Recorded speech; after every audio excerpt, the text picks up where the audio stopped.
Crossovers. Nowadays, there are a dime a dozen, especially in certain mediums like films, or certain genres, like especially for video games, fighting games especially love their crossovers nowadays. They can take one audience and try and bring it to a new thing. It's super cool. But I will talk about other crossovers that are some of my favorites, some of the ones that are just big, grand in scale that I don't really feel you can really see nowadays with this kind of crossover content. So we'll talk over some. Going with the in-franchise crossover, I'm going to go with Gilgamesh from Final Fantasy V. Oh, hell yes. Gilgamesh first made his debut in Final Fantasy V, but due to the effects of that game, has been in several other Final Fantasy games, generally appearing as the same character in them for the most part. There are some exceptions. Like, he's in Final Fantasy 1 Advance, he's also in Final Fantasy 4 The After Years, he's in Final Fantasy 6 Advance, he's in Final Fantasy 8, he's in Final Fantasy 9, don't go by the name Alan Wake Jax, it's kind of like a more different interpretation of him, I believe. You also have Final Fantasy 13-2 as DLC, where even references the fact that he is DLC. I've been waiting in this Coliseum for so very long now. I was starting to worry that you'd never download this part of the game, and I'd be stuck in digital limbo. See these weapons I picked up in the rift? They need lethal weapons, bullet showers, and rocket storms! Let it begin! Final Fantasy 12 with the replica weapons of the Final Fantasy characters, and Dragon Quest. That's super fun, one that people love. You also have Final Fantasy 14 crossover as well. You have the 15 DLC, where that one isn't the same Gilgamesh, it's one more designed for the world and lore of Final Fantasy 15. So you have that one, that's cool. There's a Final Fantasy 11, which is so drastic that he's just referred to as Pirate Gilgamesh, since he's so drastically different.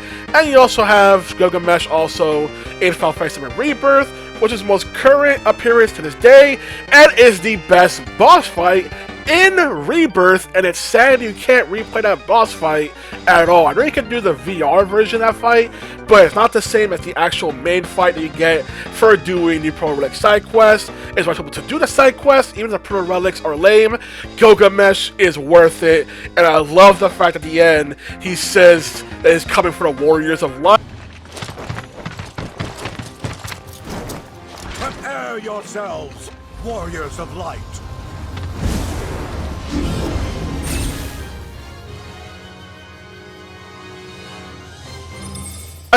Will this be more Final Fantasy V content for Square Enix? Probably not. But hey, it's super cool that a character in 5 just reoccurs constantly and usually being the same person each time. Also in Dissidia as well. It's also the same Gilgamesh who manages to remember his grudge against bards because he came into a different method than the Warriors of Light and Chaos for the characters in the game. That is also super cool detail. One of my favorite and crazy crossovers has to be the crossovers between the Mega Man Battle Network series and the Boktai franchise. All started, I believe, because Kojima's son just wanted him to do something with Mega Man to get skin like Mega Man. And the crossovers have been cool, with, you know, big ones being that, oh, in Battle Network 4, here's a cameo of Django and the whole entire little thing with that. But then Battle Network 5 and 6, here's an entire freaking side quest with Boktai, with little gimmicks as well. That's super cool. Same thing with Boktai 2 and 3, having an entire Mega Man based side quest. Also Lunar Knights as well, as Star Force 1. Can't forget about those, even if Capcom Konami didn't localize those side quests, because why you gotta do this to me?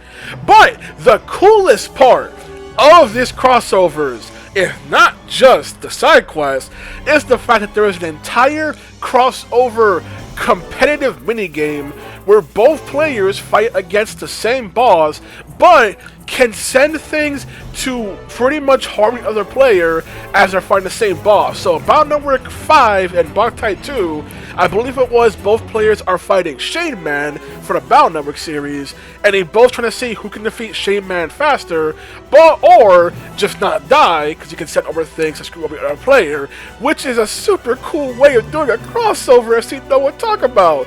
Then Battle Network 6 and Boktai 3, also kept in the crossover, this time Japan only since Boktai 3 never got officially localized. And in that one, it's both players fighting against the Count, I believe. And once again, the same kind of minigame of who can defeat the boss faster, or who can just not die. And that is a super cool way to do a crossover, and I wish more people talked about it, because it's super cool. I remember when Brotherhood Legacy Collection was coming out, I was hoping they'd finally officially localize the Boktai content, and they did for that collection, including keeping all the Boktai references and everything. That is super cool. Super badass, and it's a super cool way to do a crossover. I am gushing so hard about it because I love it. Beautiful, magic, chef's kiss. I will also add that Boktai 2 also has a reference as well, crossover reference to Metal Gear, and yet somehow had no crossover concept with Castlevania, which is more baffling since, you know, Castlevania, entire franchise in around fighting vampires. Boktai, a franchise that around attacking vampires at the end of the night? Come on, that was right there. The opportunity was right there, people. These two are definitely the more well-known crossovers, which is more to take advantage of these games being released as an exclusive for a certain platform. So we have Metal Gear Solid 3 and Ape Escape 3, with Ape Escape being a Sony property, having crossover content in the PS2 release, with Metal Gear Solid 3 having Snake vs. Monkey, which is an entire minigame of you basically trying to recreate the gameplay style of Ape Escape games. And the thing I find crazy about it is you're not doing it with Naked Snake, you're doing it with Solid Snake for this minigame, which is a weird detail to include, that specifically Solid Snake doing this minigame being asked to do this. But I love the fact that you get dialogue with him and the Colonel talk about the whole entire process, and him talk about how ridiculous it is that he's being pulled out to catch monkeys instead of having the kids from Ape Escape just do it themselves. Now, the side that's more well known, mostly for one cutscene, is the Ape Escape 3 side, where you have the minigame Mesal Gear Solid. An entire minigame made to try to replicate the feeling of playing a Metal Gear Solid game, complete with coded calls, monkey-themed versions of weapons and everything, and even having a Solid Snake monkey, which is super cool, and that put that in entire minigame. And I know it's mostly known because people love posting the end cutscene for it, where freaking Peepo Snake and Snake walk away, and man, the voice they got for Snake in that thing, I don't think it's not David Hayter, but interesting choice for the voice for Snake for that little cameo, for that little Mesal Gear Solid thing. Way it goes. We'll probably meet again somewhere.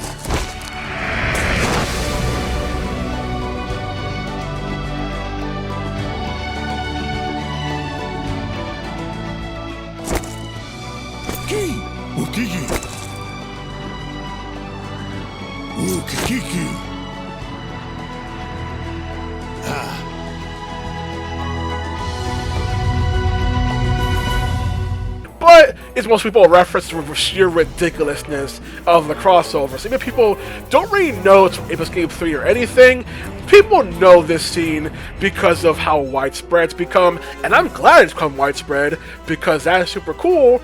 And we know that with Metal Gear Solid Delta, they're actually going to be bringing back Snake vs. Monkey, and have also teased that for Xbox players, they'll have access to something involving Bomberman, which, not gonna lie, because that's more of a new thing, that's actually something I'm actually really curious about, because how do you make a Metal Gear Solid themed minigame that's revolved around the Bomberman franchise? That is gonna be super cool. We also have entire games that sole purpose is to be a crossover. I know I'm gonna obviously go with one of the big ones, being Marvel vs. Capcom franchise, being one that's one big crossover between Capcom and the Marvel, well, IP, with all that stuff, which is super cool and amazing, and will always be super cool and amazing. But something I want to highlight is something like Namco Cross Capcom Project Crosso 1 and 2, which are strategy RPGs, well, I guess more technical RPGs would be more accurate, using so many characters from the companies and everything, with Project Crosso 2 also adding in Nintendo characters as well, so it also has to include freaking Fiora from Xenoblade 1, and also Chrom Lucina from Fire Emblem Awakening, So a little bit Nintendo also sprinkled in there, but it's just a super cool way of just highlighting so many characters' interaction. Like, I know many people love just the interaction. I love the idea of characters who maybe haven't gotten a shot, haven't got a spot in the sunlight for so long, also getting highlighted in crossovers like this, since so many ideas can be used for it, which is super cool way of doing things, not just for fun. Granted, with crossovers on this scale, there will always be issues with characterization and how they may not portray the character as accurately as they should be. So there's always that problem because, you know, no one wants to see their favorite character essentially get character assassinated for the sake of a crossover or punchline or whatever you want to say. So there is stuff like that. I know for Project Crossover 1, people complain that X and Zero from that X series were the last units you got in that game. So there's also that issue of whether the unit you want is going to wait a long time for. So there is that downside when it comes to those games. Also, Namco x Capcom and Project Crossover 1. So many reinforcements. So many fights for a single mission. Oh dear God. Well, Project Crossover fixed that problem. So you're gonna play one of them. Play that one. Also, also comes into the spotlight to lesser known characters. Something that I like is the fact that in Project Crossover 2, the character Natsu from Soul Calibur 5 was an assist character in that game, and because of that, she finally got some actual damn story characterization that Soul Calibur 5 didn't give her, which actually led to people actually liking her at least a bit, because oh my god, we actually know what she's actually like for once, as opposed to the nothingness that we got from Soul Calibur 5. Now comes to fighting game crossovers, which can have fans be picky because when it comes to fighting crossovers, I've generally seen people prefer it if the character in question fits the kind of world and stuff that the fighting game in question is doing. So let me go over some examples to explain what I mean by that whole entire thing. Using, of course, gotta use it, the Soul Calibur franchise as an example, you have the fact that Soul Calibur 2 famously has Spawn, Heihachi, and Link as crossover characters, with people generally preferring Link in this regard because he's most unique, and also Spawn was kind of a waste of potential because he mostly just uses an axe rather than other stuff he could do. But what I find interesting is that if we skip over then to Soul Calibur 4, since Soul Calibur 3 didn't have a crossover character, we have Soul Calibur 4, which had Star Wars characters. So we had Darth Vader, Yoda, and the Apprentice.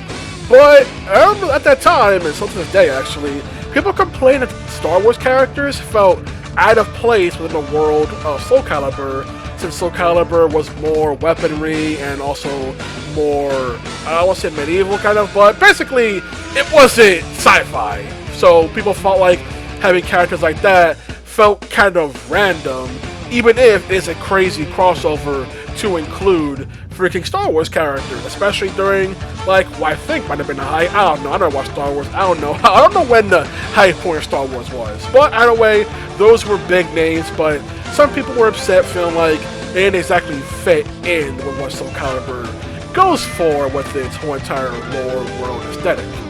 Hence we cut to Soul Calibur 5, where we had Ezio Auditore, specifically his appearance from Assassin's Creed Brotherhood, which people felt was more fitting to Star Wars characters, but when it comes to Calibur 5, I generally see people really mention Ezio much, despite Ezio being a beloved video game character, he didn't have the star power as something like, oh, a Link from Legend of Zelda, or oh, a Star Wars character. He didn't have that big of a reach to draw people in, even if his addition to the game was super cool. But some people felt like Geralt from Witcher 3, being the main crossover character for Soul Calibur 6 in the base game, was a better option because he had more wave weaponry and everything that fit Soul Calibur's universe, and he was from the Witcher franchise, which at that time was reaching its peak in popularity. But once again, Geralt surprisingly didn't have that star power compared to Soul Calibur 2 and Soul Calibur 4. It's so kind of weird. He's a character people feel fit more with the world and everything, but then also doesn't necessarily pull them in either. Soul Calibur 6, having DLC characters, later got 2B, And I've seen people love 2B, buy the game for 2B, and enjoy 2B and have a great time with the character, which is super cool and amazing. 2B had the star power to pull people in, even though it could have sworn which shows the highest selling franchise, but you know what? Who cares about details? And that's super cool, but strangely, the complaints of 2B not fitting in, considering the fact that she's an android from a sci-fi franchise, somehow that never popped up as a complaint compared to like the Star Wars characters. A film like this doesn't fit. People just enjoy 2B. Funny enough, 2B originally was supposed to be featured in Tekken 7, but due to reasons, instead got shifted into Soul Calibur 6. And when I saw that tweet from Mirage talking about that fact, people were hoping that, oh, maybe 2B can be put in Tekken 8 later down the road because people really like 2B. And I'm going to need y'all to hold that thought, the idea of 2B in Tekken, because it's going to come back later. Because now we cut to Tekken 7, where we had two crossover characters that enraged some more hardcore Tekken fans. Typically, Noctis Lucius Kylum, who people got upset by because of feeling like he doesn't really fit the aesthetic of Tekken, because Tekken has more martial arts. Just ignore all the crazy stuff that doesn't involve martial arts in the franchise. And the fact that people will prefer someone like Tifa, who's more of a martial artist. And just ignore the fact that if Tifa was in the game, she would be using materia, which means she would be slinging spells, everything, and people try to think otherwise are kidding themselves, because they're going to include Tifa, they're going to include the Final Fantasy VII aspects for materia. So Tifa would have just been as crazy as Noctis in terms of moveset. Either way, Noctis annoyed some Tekken fans and annoyed some Final Fantasy fans, but overall was a huge net positive for Tekken 7 because Noctis was a beloved character to be put into the game, which is super cool for that. Then we had Negan from Walking Dead, who at the time, I had no idea who that even was, but my friend was going crazy because he loves Walking Dead. And people also complained, this time simply because Negan is from a show and not from a game. And once again, his main thing is not using hand-to-hand, he's using his Bat Lucille. So people complain about that one aspect, once again, seems to be more net positive when it comes to crossovers. But this also highlights the being surprised that people would have accepted 2B in Tekken 7, because 2B would have had the same issues as Noctis, being a weapon user from a more sci-fi game. But I guess with a character we really like, the rules don't, the made-up rules, because this is the rules about the Tekken characters, don't really matter when it comes to crossover characters. Which then brings us to Clive Rosfield at Tekken 8, that once again pissed off people. I made that video saying FF7 fans can go get effed. Get effed! Get effed! Get effed! FF7 fans, get effed! Get effed! Because once again, it pissed off hardcore fans because he's a weapon user that also uses magic, and pissed off Final Fantasy VII fans because it's for the Tifa. Guys, Final Fantasy VII fans, you have so much FF7 content that you are drowning in it. You don't need more. Once again, Tifa would have come in with materia, and you know it. So let's not pretend like Tifa would have been purely a martial artist and nothing else. Now we have the truly out of left field crossovers for games.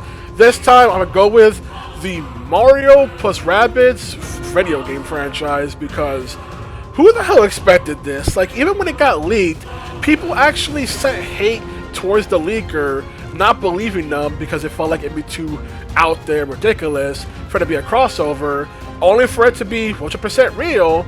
And for both games to be freaking good. I like the first game more, but both games are bangers, freaking tactical RPGs. I think they may compare it to XCOM and everything, but I just really enjoyed the games, and a lot of people enjoyed those games as well, which is super cool that we got a Mario and Rabbids crossover as a tactical RPG, and it's just a super fun time. Especially that the first game had more unique aspects for stat summons and stuff, using stuff like, oh, honey, or spring, and stuff like that for the whole entire game, for instead of, like, I don't like for the sequel to use elements. Felt more basic compared to the first game in that aspect. But that's super cool and amazing, and freaking, to keep it out of left field, and it was a dream project for developers involved, so hats off to them, especially since they left Ubisoft and formed their own studios. So I hope great things happen to them for the cool stuff they've done. back to the Metal Gear franchise for cool crossovers,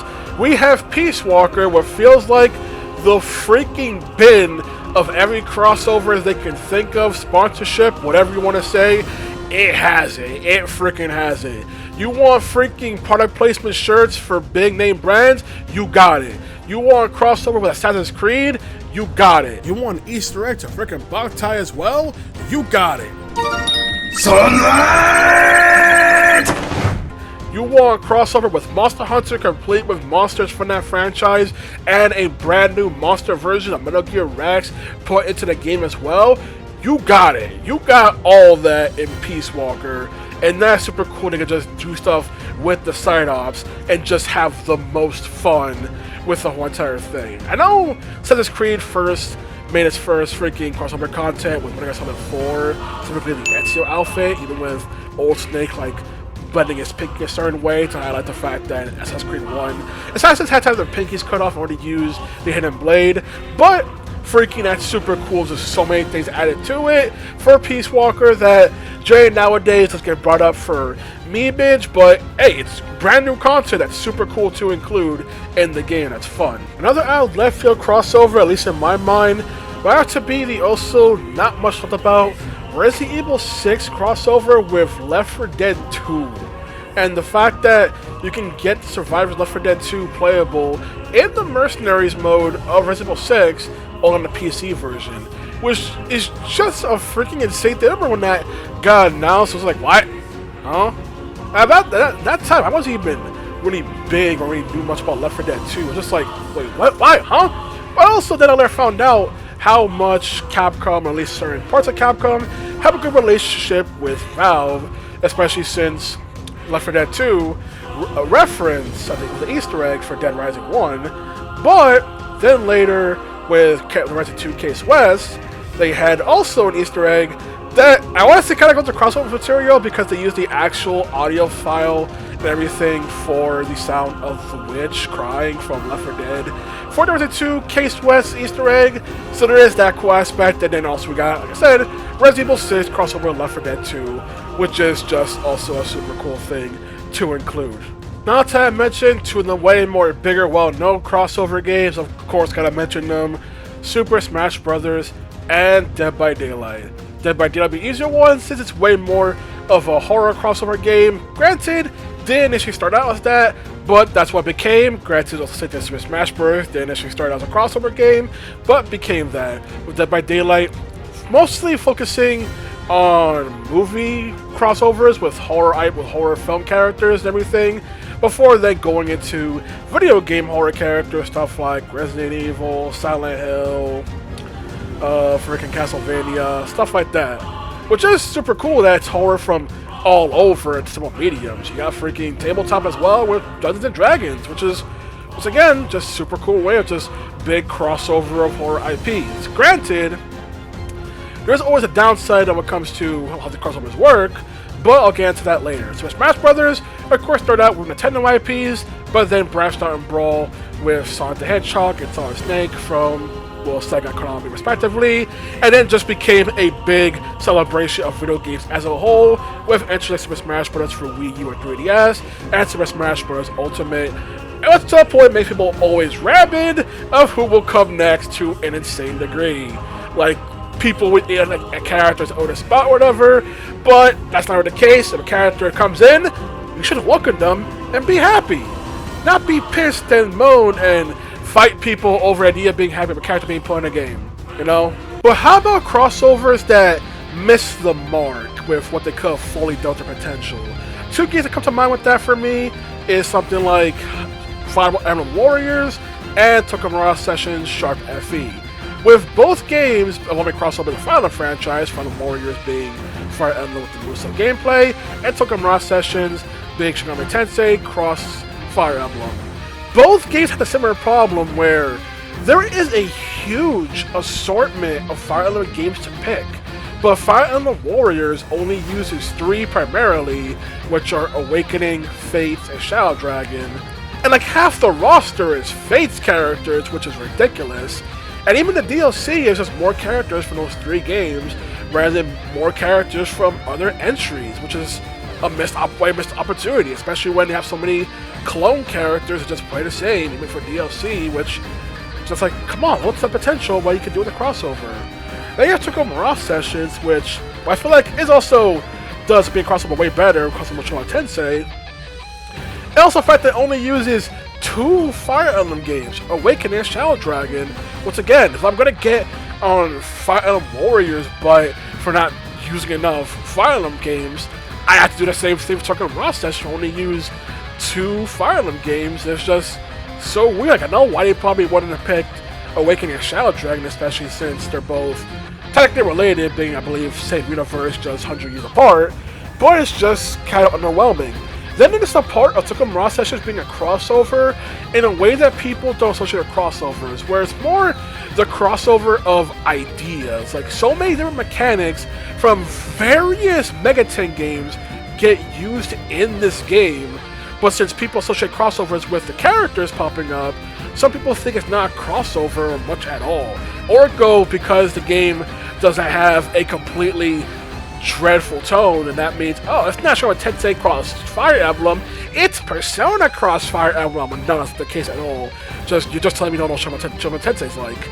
But I know people are disappointed because I can point out, oh, look at this, we have Forma from like Strange Journey, oh, the Cosmic Egg, which also reminds me of Strange Journey. Ooh, you have the Carnage Forms, kind of like the freaking Atma form, the Double Saga. Ooh, you have the team attacks with the session attacks, kind of like Demon Co-op and Strange Journey. Ooh, you have freaking the abilities, you have some abilities, themes from freaking Megaten, you have the Ezio skills, everything, like stuff like that. And also the Pierce ability, like stuff like that makes you think Megaten when it comes to it. Some weapons and some locations of the game being named after or just flat out based off of demons featured in Megaten. But since people associated with crossovers being characters showing up, and there's no actual named Megaten characters that pop up, people tend to complain about Mirage Sessions not being a good crossover in that regard, even if it still succeeds in being a crossover, the kind of crossover people associate with the concept. Now, the downside crossovers I alluded to earlier is the fact that there are times where it can feel like crossovers get basically way more attention by people than the actual original characters. Like, it's the idea that people will care more about a crossover character than an actual new original character for an IP and everything, which came at a downside. Like Dead by Daylight will focus so much on crossover characters that it can feel like when they make a brand new original killer, that behavior themselves startup of it gets less attention, less buzz than if it were a character from existing IP, which I get the reason why, because people like seeing characters they already know and enjoy in being featured in something, but it can also feel like the originality aspect of designing things can feel lost. Like, another good example is also when it came to Tekken 7, when Evo stupidly put a video of Solid Snake saying that's some good-ass Tekken, which they meant to do as a bit, because it was a bit sure it was a voice sample they got from a cameo they paid David Hayter to do for a stream alert. Indeed, we'll be going on to grand finals, ladies and gentlemen. Make some noise for me. But let's not be mistaken. Make some amazing. This is Snake. Not so good as Tekken.